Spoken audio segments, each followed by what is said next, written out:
सदका हर बला को टाल देता है। अल्लाह पाक की राह में खर्च करने वाला कभी मोहताज नहीं होता। सदका हर बला को टाल देता है, लेकिन ये बलाएं सिर्फ सदका और खैरात ही खाती हैं, क्योंकि ये ज़कात के मुस्तहिक हैं। तो आज मुसाफिरों से गुजारिश किए बिना शुरू करते हैं, क्योंकि ये अपने नाजायज़ बच्चों की हिफाजत नहीं करते। क्या साबित करना चाहता है तू?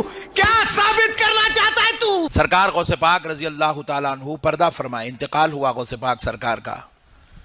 आपको कब्र शरीफ में मज़ार अक़दस में लिटा दिया गया।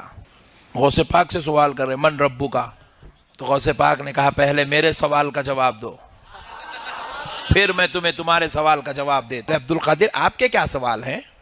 फरिश्ते और गौस पाक कब्र में कौन बनेगा करोड़पति खेल रहे हैं।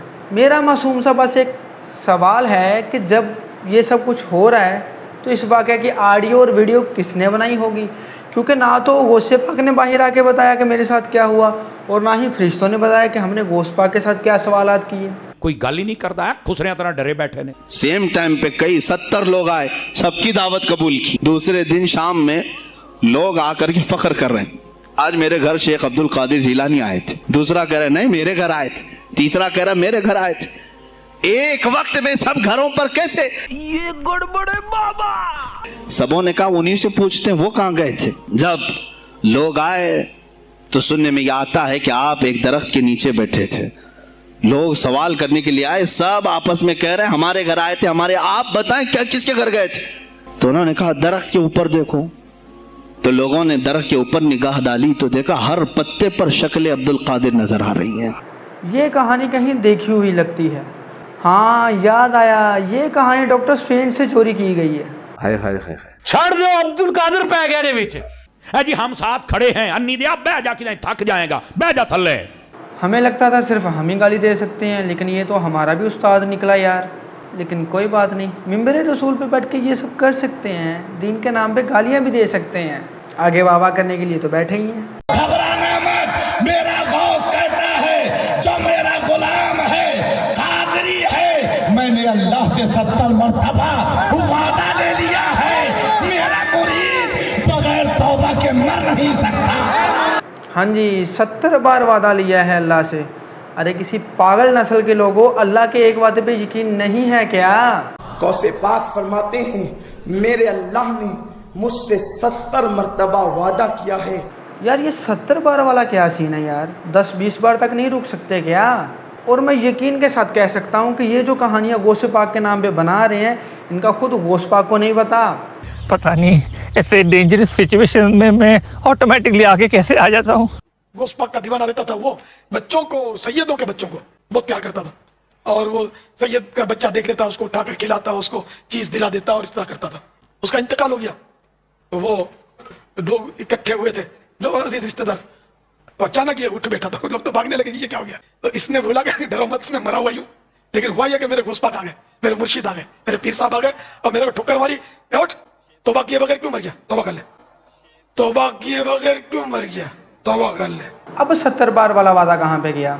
आप तो अभी कह रहे थे कि गौसे पाक का कोई भी मरीज जो है वो बगैर तौबा किए मर ही नहीं सकता, तो फिर ये कैसे मर गया?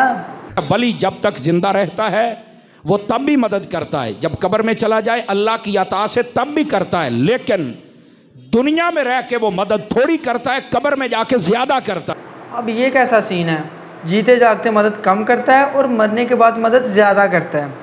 ठीक है, मान लेते हैं, लेकिन यार मेहरबानी करके बाबा जी से कहो कि फ़लस्तीन वालों की मदद कर दें, मस्जिद अक्सा को ही बचा लो ना। ते बाबे ते शाही कोई नहीं, ले लो बाबे अपने। तो आप लोगों के लिए पेशे खिदमत है चिश्ती गाना। इज्जत गवानी चाहने, जे कंजरी बनानी चाहने, इज्जत गवानी चाहने, जे कंजरी बनानी चाहने, जे कंजरी बनानी चाहने, फिर थी स्कूल पढ़ा ले, डांस करती पई है। वाह, क्या गैरत वाला गाना है। इसका नाम इकबाल चिश्ती है, तो जाहिर सी बात है कि ये ख्वाजा मोइनुद्दीन चिश्ती का मुरीद है, जिनका दरबार अजमेर शरीफ में है।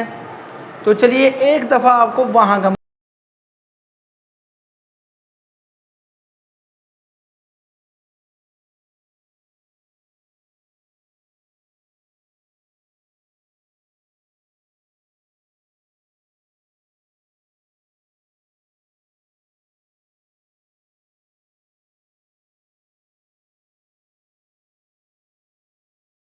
कहाँ गए चिश्ती साहब, आप तो कुछ डांस वगैरह की बात कर रहे थे, तो ये क्या हो रहा है?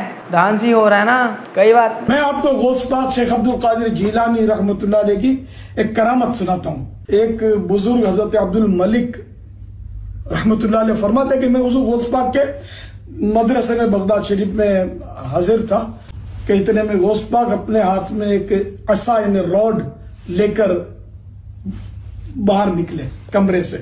गजब टूबीबाज आदमी। तो मेरे दिल में ख्याल आया कि काश मुझे गौस पाक को करामत दिखा दे। धंधा नहीं चल रहा है यार, अपना धंधा नहीं चल रहा है। तो फौरन गौस पाक ने अपने हाथ की रॉड जो थी वो जमीन में फिक्स की और वो रॉड एकदम लाइट रोशन हो गई, उसमें से लाइट निकलने लगी और देर तक वो रोशन रही। फिर आपने वो रॉड निकाल ली और मुझे देखकर फरमाया, बस तुम यही चाहते थे ना। जितने इस बंदे ने बाबों के नाम पे कहानियां सुना के अवाम को लूटा है, मैं गारंटी के साथ कह सकता हूं कि अगर इसकी मालियत सही से पता की जाए तो पॉलिटिक्स से ज़्यादा इसके पास पैसा है। अरे बाप रे, ये तो धोती खोल रहा है। मेरे गौस सकलैन का एक धोबी था, जब वो मर गया बाद में उस धोबी को किसी ने ख्वाब में देखा तो पूछा क्या बना, तो कहने कुछ भी नहीं। फरिश्ते ने आके पूछा मन रब्बू का, रब कौन है? तो मैंने कहा मैं तो गौस पाक का धोबी हूँ। मुनकिर नकीर आए, उन्होंने आकर सवाल किया मर रब्बो का, कहने लगा अब्दुल कादिर जीलानी का धोबी हूँ। कहा माँ दीनों का, तेरा दीन क्या है? अरे कहा ना गौस पाक का धोबी हो। जैसे ये गौसे पाक के धोबी की कहानी सुना रहे हैं, इनके हिसाब से जन्नत में वो ऐसा कुछ कर रहा होगा।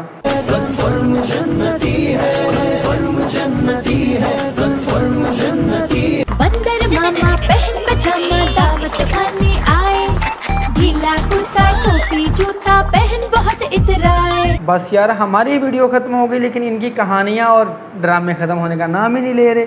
तो कोई बात नहीं, अगले किसी एपिसोड में आपसे ज़रूर मिलते हैं। अल्लाह हाफिज़।